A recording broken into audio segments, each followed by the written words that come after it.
Start by unzipping all 3 of your pod's panels about 12 to 18 inches.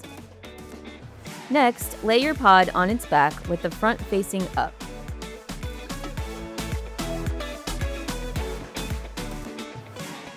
Grab the top wireframe of one of the side panels and push it in and downwards. The pod is strong and designed to be stepped on. Pull up one panel and ensure the wires near your feet are straight.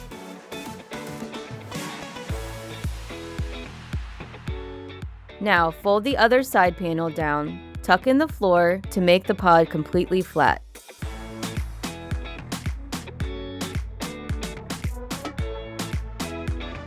Stand the pod up so the back of the pod is facing you. Begin to fold the pod in half.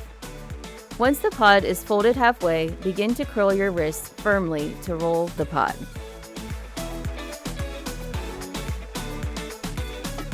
Grab the side of the pod with one hand and push it down towards the center, creating a figure 8. Next, grab the other side and fold it down to flatten the pod in a compact circle. And that's it! Your pod is now folded and ready to be stored in its carrying bag.